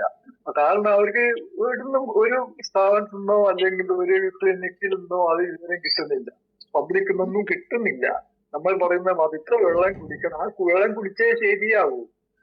അപ്പോഴ് അത് എങ്ങനെ ഉണ്ടാക്കാം എന്നുള്ളതിനെ പറ്റിയിട്ട് എങ്ങനെയാണ് അതിന് ബോധവൽക്കരണം കൊടുക്കേണ്ടത് മനസ്സിലാകാണ്ടിരിക്കാണ്. ചിലര് പിന്നെ കഴിക്കാതെ വെള്ളം കൊടുത്ത് വെള്ളം കുടിക്കണം നിങ്ങൾ കൊടുക്കുന്ന പോരാ എന്നൊക്കെ പറഞ്ഞിട്ടും അവര് കുടിക്കാതിരുന്നിട്ട് മരിച്ചുപോയ സംഗതികൾ പോലും ഉണ്ട്. പക്ഷെ ഒന്നും ചെയ്യാൻ പറ്റില്ല, വീട്ടുകാരൻ പറഞ്ഞു ഒന്നും ചെയ്യാൻ പറ്റുന്നില്ല, കുടിപ്പിക്കാൻ പറ്റുന്നില്ല എന്ന്. അപ്പൊ അതെങ്ങനെ പരിഹരിക്കും?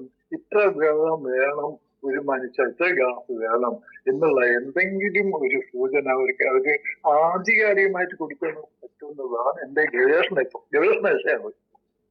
ശരി, സാർ പറഞ്ഞതിനോട് ഞാൻ 100% യോജിക്കുന്നു. അതായത് ഇനിയിപ്പോ ഞാനൊക്കെ എന്റെ മനസ്സിലൊക്കെ ഒരു ചിന്ത പോകുന്നത്, ഇപ്പൊ സാർ നേരത്തെ പറഞ്ഞ പോലെ ഒരു ക്ലിനിക്ക് അല്ലെങ്കിൽ ഒരു ഈ പറയുന്ന പോലെ ഒരു ആധികാരികമായ ഒരു മുഖത്തു നിന്നും ഇത്തരം കാര്യങ്ങൾ വരുമ്പോഴാണ് ജനങ്ങളുടെ മനസ്സിലേക്കോ അല്ലെങ്കിൽ ആൾക്കാർക്ക് കൂടുതൽ വ്യക്തമാവുന്നത്. അപ്പോ ഇനി ഭാവിയിൽ നമുക്ക് മാഗ്നറ്റിക് ക്ലിനിക്സ് ഈ പറയുന്ന പോലെ നമുക്ക് ഇന്നിപ്പം എല്ലാ ചികിത്സാ രീതികൾക്കും ക്ലിനിക്കുകളുണ്ട്. ഇപ്പൊ ആയുർവേദ ആവട്ടെ, അലോപ്പതി ആവട്ടെ, നാച്ചുറോപ്പതി ആവട്ടെ, ഫങ്ഷണൽ മെഡിസിൻ ആവട്ടെ, യോഗ ആവട്ടെ, എന്തോ ആവട്ടെ.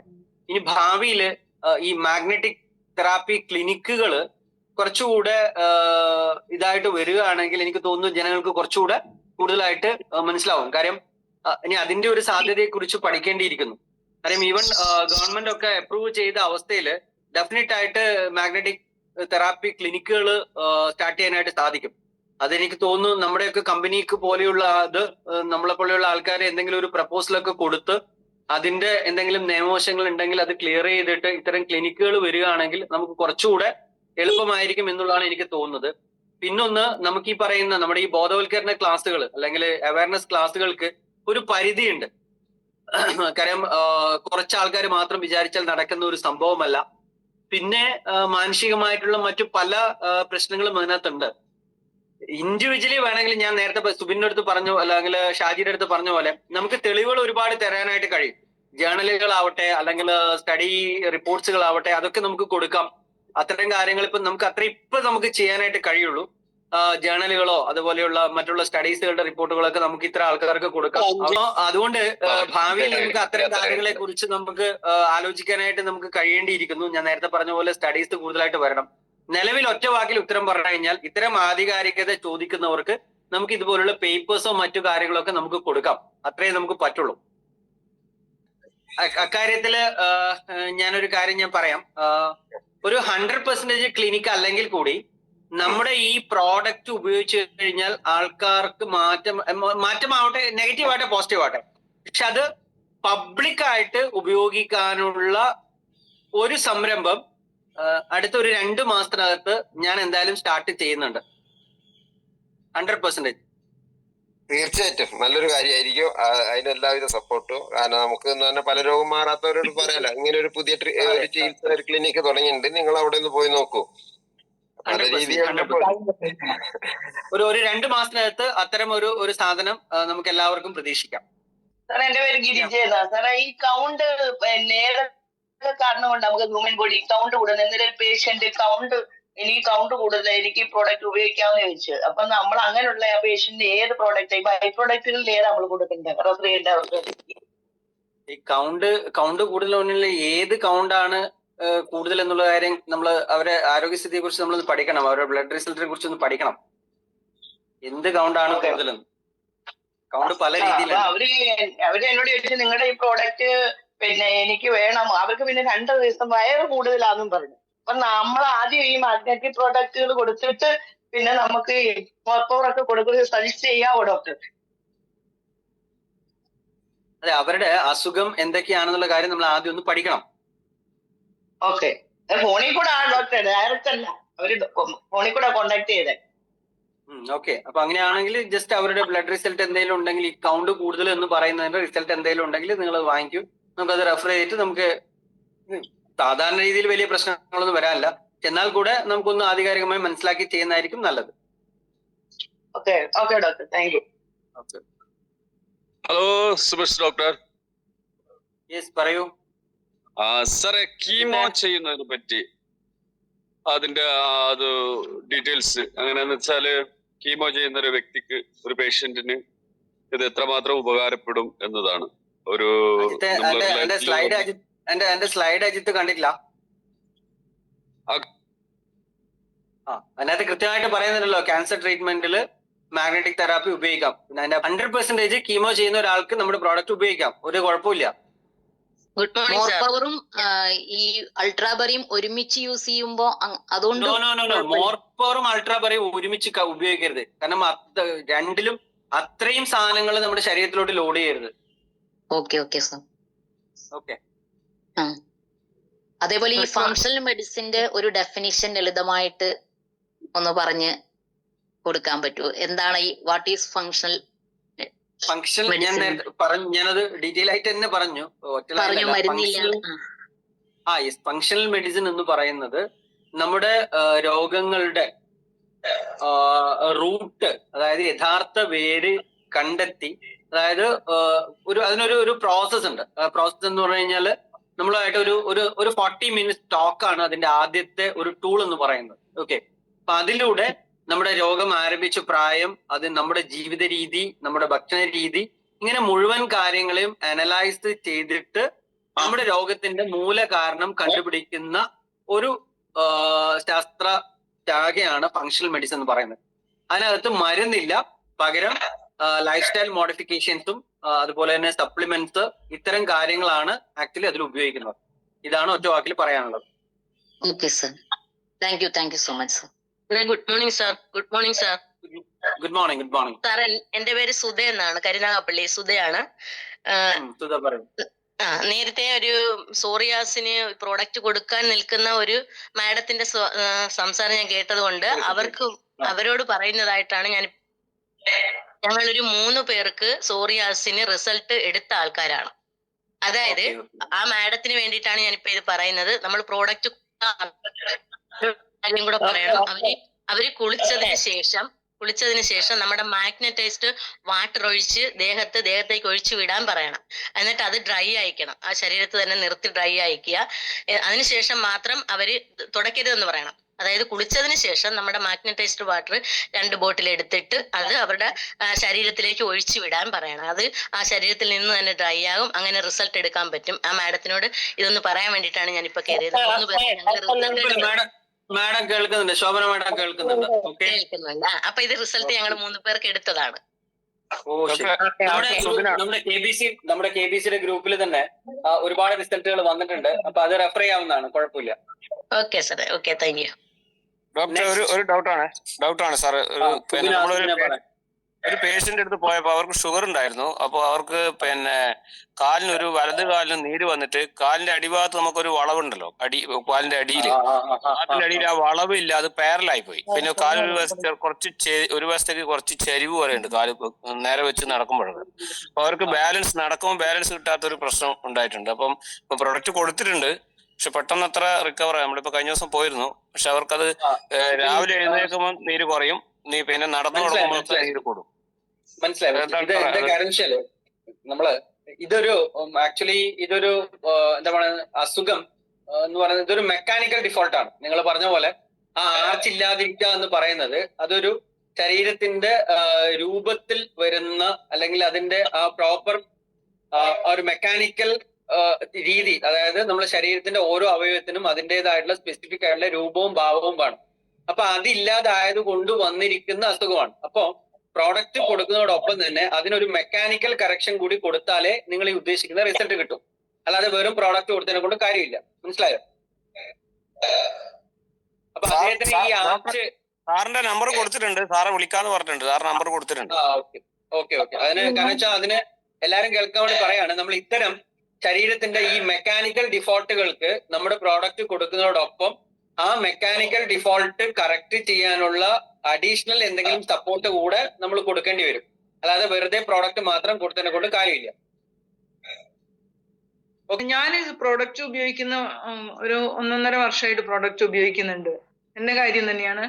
പക്ഷെ എനിക്ക് കുനിഞ്ഞു നിന്ന് വല്ല ജോലിയും ചെയ്തു കഴിഞ്ഞാൽ മുട്ടിന്റെ പുറകെ വശത്ത് വല്ലാത്തൊരു വേദന വരുന്നുണ്ട്. പിന്നെ മടക്കി ചമ്രമടഞ്ഞിരിക്കാനൊന്നും പറ്റുന്നില്ല. പിന്നെ ചില ദിവസങ്ങളിൽ എനിക്ക് മുമ്പ് ഉണ്ടായിരുന്ന പ്രശ്നമാണ്, കാലിങ്ങനെ കോടിയിട്ട്, കാലിന്റെ പാദമൊക്കെ ഇങ്ങനെ കോടിയിട്ട് വല്ലാതെ വിഷമം ഉണ്ടാവും, കാലിന്റെ വിരലൊക്കെ വേദനിക്കും. അപ്പൊ അത് ചില ദിവസങ്ങളിൽ വരുന്നുണ്ട് കുനിഞ്ഞ് ജോലി ചെയ്തു കഴിഞ്ഞാല്. അതെന്താ അങ്ങനെ വരുന്നത്? നിങ്ങൾ ഈ നമ്മുടെ ഈ കാലിന്റെ മസിലില് രാത്രിയാകുമ്പോ നമ്മുടെ ഫുട് പാഡ്, കാലിന് കെട്ടുന്ന പാഡ് ഉണ്ട്, അതൊക്കെ കെട്ടുന്നുണ്ട്. നമ്മുടെ വാട്ടർ എനർജി പാഡ് അല്ലാതെ തന്നെ ഫുട് പാഡ് ഉപയോഗിക്കുന്നുണ്ടോ? ഇല്ല, ഫുട് പാഡ് ഉപയോഗിക്കുന്നില്ല. ഫുട് പാഡ് അതായത് ഫുട് പാഡ് ശരിക്കും നമ്മുടെ കാലിന്റെ ആ ആംഗിളിന്റെ മേലെ നിന്ന് മുട്ടിന് താഴെ വരെ എത്തും. അത് അപ്പൊ ആ രണ്ട് കാലിലും ആ പാഡ് കണ്ടിന്യൂസ് ആയിട്ട് ഉപയോഗിക്കുന്ന സമയത്ത് മസിൽ ക്രാംസ് 100% കുറയും, ഒരു സംശയമില്ല. ഓക്കെ, ഇതാണ് ഹൈമോദി ഞാൻ നേരത്തെ പറഞ്ഞ പോലെ നമ്മൾ പ്രോഡക്റ്റ് ഉപയോഗിക്കുന്നു എന്ന് പറയുമ്പോൾ അത് അതിൻ്റെതായ അർത്ഥത്തിലും അതിൻ്റെതായ ആവശ്യങ്ങൾക്കും അനുസരിച്ച് ഉപയോഗിക്കണം. ഇതാണ് നമ്മുടെ പ്രശ്നം. ഇപ്പൊ ഹൈമോദിയുടെ കാര്യം തന്നെ നോക്കും. ഇപ്പൊ ഹൈമോദി പറഞ്ഞു ഞാനത് ഉപയോഗിക്കുന്നുണ്ട്, പക്ഷെ അത് എന്ത് സാധനം എങ്ങനെ ഉപയോഗിക്കുന്നു ഇതൊരു വിഷയമാണ്. ഓക്കെ, നമസ്കാരം. കുമ്പളങ്ങി സ്റ്റാർ അഭിലാഷ് പറയൂ. പ്രധാനമായിട്ട് ഇപ്പൊ ഞാനിപ്പോ നമ്മൾ 3 വർഷക്കാലമായിട്ടില്ല നമ്മൾ ഈ ബാക്ടീരിയമായിട്ട് ബന്ധപ്പെട്ടിട്ടില്ല.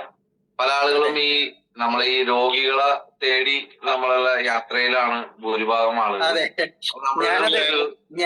ഞാനത് എന്റെ എല്ലാ സെഷൻസിലും ഞാൻ പറഞ്ഞു മടുത്തു. അഭിലാഷ് പറയാൻ 25% രോഗികളെ തപ്പി നമ്മൾ പോകുന്നു, കഴിച്ചു ബാക്കി 75% അവിടെ മല പോലെ കിടക്കുകയാണ്, അങ്ങോട്ട് ആരും നോക്കുന്നില്ല.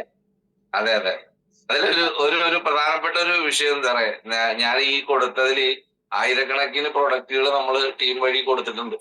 അപ്പൊ ഈ സ്ട്രോക്ക് ബാധിച്ച് കിടന്ന് ആള് 13 വർഷമായിട്ട് ബെഡിൽ കിടന്നുപോയ ആള് എഴുന്നേറ്റ് നടക്കുന്ന ഒരു ഇതുണ്ട്. അപ്പോ അത് പിന്നീട് നമ്മുടെ ആളുകളുടെ ഒരു തെറ്റിദ്ധാരണക്ക് വേണ്ടി മാറാൻ വേണ്ടിട്ട് അപ്പൊ അയാളിപ്പോ പറയുന്നത് ധ്യാനം കൂടിയതിനു ശേഷം അദ്ദേഹത്തിന് എഴുന്നേറ്റ് നടക്കാൻ കഴിഞ്ഞു എന്നുള്ളതാണ് അദ്ദേഹത്തിന്റെ ഒരു വിലയിരുത്തല്. അപ്പൊ ഇത് ഷുഗർ വന്നിട്ട് ഭയങ്കര ഭീകരമായ അവസ്ഥയിൽ നിന്നിട്ട് ഇൻസുലിനിലേക്ക് മാറിയ ഒരു വ്യക്തിക്ക് ഇപ്പൊ ഷുഗർ കൺട്രോളിലേക്ക് വന്നപ്പോ അദ്ദേഹവും പറയുന്നത് ഇപ്പൊ കാണിക്കുന്ന ഡോക്ടറിന്റെ മരുന്ന് നല്ലതാണെന്നുള്ളതാണ് അദ്ദേഹത്തിന്റെ ഒരു കാഴ്ചപ്പാട്. എന്നാൽ പ്രൊഡക്റ്റ് അദ്ദേഹം റെഗുലർ ആയിട്ട് ഉപയോഗിക്കുകയും ചെയ്യുന്നുണ്ട്. അപ്പൊ നമ്മളെ ആളുകള് ഇത്തരം ഞാനിപ്പോ നേരത്തെ ആ ശോഭന ചേച്ചി പറഞ്ഞ ആ പ്രദേശത്ത് ഇനി നമുക്ക് തകർത്തടിക്കാൻ പറ്റും ഈ പ്രോഡക്റ്റ് ഉപയോഗിച്ചാല് അവിടെ റിസൾട്ട് കിട്ടിയാൽ നമുക്ക് നല്ലൊരു ഏരിയ ആണെന്ന് പറയും. അപ്പൊ നമ്മുടെ ആ ഒരു തെറ്റിദ്ധാരണയൊക്കെ മാറ്റി വെക്കണം എന്നുള്ളതാണ് എനിക്ക് ഇതിനെ സംബന്ധിച്ച്. നമ്മൾ കൊടുത്ത റിസൾട്ട് കിട്ടിയ ആളുകൾ ആരും വന്നിട്ട് ഇന്ന് വരെ നമുക്ക് വീണ്ടും പ്രൊഡക്റ്റ് സെല് ചെയ്യാനുള്ള, എന്നാൽ അത് നമ്മൾ ചെയ്യണ്ട എന്ന അർത്ഥമല്ല, ഇതിന്റെ പൂർണ്ണമായ അർത്ഥത്തിൽ മനസ്സിലാക്കേണ്ടതാണ്. അപ്പൊ അതുകൊണ്ട് റിസൾട്ടുകൾ നമ്മൾ എടുക്കുക, അതായത് നമ്മൾ ബിഫോർ ആഫ്റ്റർ ആ ടെസ്റ്റ് ആ റിസൾട്ടുകൾ നമുക്ക് വേണമെങ്കിൽ നമ്മൾ ആ പ്രൊഡക്റ്റ് കൊടുക്കുന്ന സമയത്ത് ആ ഫോട്ടോ എടുത്ത് വെക്കുകയും, ഇപ്പൊ ചില നീരുവീഴ്ചയുള്ള ആളുകൾ അല്ലെങ്കിൽ കാല് വികൃതമായിട്ടുള്ള ആളുകളൊക്കെ ഉണ്ടാവും. അപ്പൊ അത്തരം ആളുകൾക്ക് റിസൾട്ട് കിട്ടിയിട്ടുള്ള ആ ബിഫോർ ആഫ്റ്റർ ഫോട്ടോസ് നമ്മൾ നിർബന്ധമായിട്ടും എടുത്തു വെക്കണം. പിന്നെ അവരുടെ ടെസ്റ്റ് റിസൾട്ടുകൾ ഉണ്ടെങ്കിൽ അത് നമ്മൾ ഫോട്ടോ എടുത്ത് വെക്കണം. ഇതൊക്കെയെല്ലാം നമ്മൾ ഡോക്യുമെന്റ് ചെയ്ത് വെക്കേണ്ട കാര്യങ്ങളാണ്. ഇവരാരും വന്ന് നമുക്ക് ഇങ്ങനെ റിസൾട്ടിന്റെ കാര്യം പറഞ്ഞുകൊണ്ട് അതിന്റെ പേരിൽ നമുക്ക് കിട്ടില്ല. നമ്മളാണ് ഇത് പ്രൊമോട്ട് ചെയ്യുന്ന ആളുകൾ. ഈ പ്രൊമോട്ട് ചെയ്യുന്ന ആളുകൾക്ക് ഒരു മിനിമം ബോധം നമ്മളെല്ലാവരും വെക്കണം. ഒരാളും വന്ന് പറഞ്ഞിട്ടില്ല ഇന്നുവരെ എന്നുള്ള കാര്യം വീണ്ടും വീണ്ടും അടിവരയിട്ട് പറയാണ്. നമുക്ക് പ്രൊഡക്റ്റിന് റിസൾട്ടുകൾ തന്നെയാണ് കിട്ടിക്കൊണ്ടിരിക്കുന്നത്. ഇത്രയോട് പറയാനുള്ളത്. അഭിലാഷ്, ഞാൻ അതാണ് നേരത്തെ യൂനിസ് ചോദിച്ചപ്പോ ഞാൻ പറഞ്ഞത്. അതായത് നമ്മൾ അത് ഈവൻ നോർമൽ ട്രീറ്റ്മെന്റിലാണെങ്കിലും അസുഖം മാറിക്കഴിഞ്ഞു കഴിഞ്ഞാല് നമ്മൾ മാക്സിമം ഒരാളോടോ അല്ലെങ്കിൽ രണ്ടാളോടോ അല്ല ആരോടും പറയില്ല. നേരെ മറിച്ച് ഒരു നെഗറ്റീവ് ആണെങ്കിൽ 100% 100,000 പേരോട് അത് കമ്മ്യൂണിക്കേറ്റ് ചെയ്യും. അത് നമ്മുടെ ഒരു ബൈ ബർത്ത് സ്വഭാവമാണ്. അപ്പൊ അത് മാറ്റിയെടുക്കാൻ ഇനി എന്ത് എന്നുള്ള ഒരു റിസർച്ച് വേറെ വേണ്ടി വരും. അപ്പൊ ഏതായാലും അഭിലാഷ് പറഞ്ഞ വളരെ നല്ലൊരു കാര്യമാണ്. നമ്മുടെ ഡോക്യുമെന്റേഷൻ വളരെ പ്രധാനപ്പെട്ട ഒരു സംഭവമാണ്. വേറെ ആരും തന്നെ വന്ന് പറയാൻ പോലെ നമുക്കൊരു 100 പേരുടെ മുന്നിൽ ഒരു കാര്യങ്ങൾ നമ്മൾ പറഞ്ഞ് മനസ്സിലാക്കി കൊടുക്കണമെങ്കിൽ, അവരുടെ മുന്നിലേക്ക് ഇട്ട് കൊടുക്കണമെങ്കിൽ നമ്മൾ ഓരോരുത്തരും ഇത്തരം ക്രോണിക് ആയിട്ടുള്ള കാര്യങ്ങൾക്ക് നമ്മൾ ഇത് കൊടുക്കുകയാണെങ്കിൽ നമ്മൾ റിസൾട്ടുകൾ ഡോക്യുമെന്റ് ചെയ്യണം. പക്ഷെ ഒന്നുകൂടെ ഞാൻ ആവർത്തിച്ച് പറയുന്നു, ഈ 25% വിട്ട് ഇനി ഭാവിയിൽ അസുഖം വരരുത് എന്ന് ചിന്തിക്കുന്ന 75% ആൾക്കാരിലേക്ക് നമ്മൾ ഇറങ്ങി ചെല്ലണം. അപ്പൊ അതുകൊണ്ട് ഏതായാലും സമയം ഇത്രയും ആയതുകൊണ്ട് ഞാൻ എന്റെ വാക്കുകൾ ഞാൻ ചുരുക്കുകയാണ്. അപ്പൊ എല്ലാവരും നല്ല ഒരു രോഗമില്ലാത്ത ഒരു ഭാവിയിലേക്ക് പോവാൻ നമുക്ക് എല്ലാവർക്കും ഭാഗ്യമുണ്ടാവട്ടെ. കുറെ ആൾക്കാരെ നമ്മുടെ കൂടെ യാത്ര ചെയ്യിപ്പിക്കാൻ നമുക്ക് ഭാഗ്യമുണ്ടാവട്ടെ. ഏതായാലും വളരെ നാളുകൾക്ക് ശേഷം ഒരു 1.5 മണിക്കൂർ നിങ്ങളുമായിട്ട് സംസാരിക്കാൻ കഴിഞ്ഞതിൽ വളരെയധികം സന്തോഷം. ഒരു ന്യൂ ഇയർ എനർജി അല്ലെങ്കിൽ ഒരു നല്ലൊരു സുപ്രഭാതം ആശംസിച്ചുകൊണ്ട് എല്ലാവരും നിർത്തുന്നു. വീണ്ടും നമുക്ക് അടുത്ത ഒരു സമയത്ത് നമുക്ക് കാണാം. ഞാൻ ഒരിക്കൽ കൂടെ പറയുന്നു, നിങ്ങളുടെ അടുത്ത് നമുക്ക് ഈ പറയുന്ന പോലെ പബ്ലിക് ആയിട്ട് നമ്മുടെ ഈ പ്രോഡക്റ്റുകൾ ഉപയോഗിക്കുന്ന ഒരു പ്ലാറ്റ്ഫോം ഏറ്റവും ചുരുങ്ങിയ സമയം കൊണ്ട് ഉണ്ടാവും. നിങ്ങളുടെ എല്ലാവരുടെയും പ്രാർത്ഥനയും ആശംസയും അതിന് വേണം. ഒരിക്കൽ കൂടി നിങ്ങൾക്ക് എല്ലാവർക്കും നല്ലൊരു ദിവസം ആശംസിച്ചുകൊണ്ട് നിർത്തുന്നു. Thank you. ഇത്രയും വിലപ്പെട്ട ഒരു അറിവ് നമുക്ക് പകർന്നു തന്ന സാറിന് നമുക്ക് KBCന്റെ പേരിൽ നമ്മളെ പേരിൽ എല്ലാവരുടെ പേരിലും ഒരു താങ്ക്സ് പറയാണ്. സാറിന് ഒരു ബിഗ് സല്യൂട്ട് നൽകുകയാണ്. കൂടാതെ യൂനിസ് സാറിനെ വളരെയധികം ആദരവോടെ ക്ഷണിക്കുകയാണ്.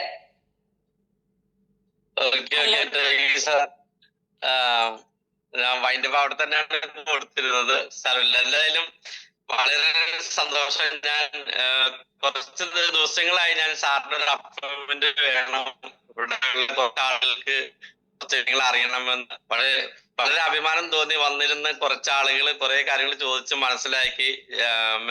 ധാരാളം മെസ്സേജുകളുണ്ട് സാറിന്റെ അടുത്തൊരു സെക്ഷൻ കൂടി വേണമെന്ന ഇതില്. അതുകൊണ്ട് നെക്സ്റ്റ് വീക്കോ അല്ലെങ്കിൽ അതിന് ശേഷമുള്ള ഒരു വീക്കോ സാറിന്റെ ഒരു ദിവസം കൂടി നമുക്ക് തരണം. പല ദിവസങ്ങളും സാറിനെ പോലെയുള്ള വ്യക്തിത്വങ്ങൾ ഇവിടെ കയറി അഭിമാനം തോന്നുന്ന വിഷയമാണ്. വരുന്ന ആളുകളിൽ ഒരു സംശയമില്ലാതെ എല്ലാവർക്കും ഇത് ഒരു കോമൺ പ്ലാറ്റ്ഫോമിൽ ഇതിനെ കുറിച്ച് മനസ്സിലാക്കാൻ സാധിക്കും എന്നുള്ള കാര്യത്തിൽ അപ്പൊ നമ്മളൊക്കെ വളരെ ഭാഗ്യവാന്മാരാണ് ഈ ഒരു പ്രൊഡക്റ്റിലേക്ക് ബന്ധപ്പെട്ടിരിക്കുന്ന നമ്മളെല്ലാവരും. അതുകൊണ്ട് പ്രൊഡക്റ്റിനെ നെഞ്ചിലേറ്റി നമ്മുടെ കൂടെ ഇതുപോലുള്ള ഒരുപാട് ഡോക്ടർമാരുണ്ടാകും. അതിലെ എല്ലാത്തിന്റെ മുന്നിൽ ചുക്കാൻ പിടിക്കുന്ന സുമേഷ് സാർ ഉണ്ടാകും. അപ്പൊ എല്ലാവർക്കും എല്ലാവിധ ഈശ്വരാനുഗ്രഹം ഉണ്ടാവട്ടെ എന്ന് ആത്മാർത്ഥമായി പ്രാർത്ഥിച്ചുകൊണ്ട് നിർത്തുന്നു. Wish you all the best. Thank you very much.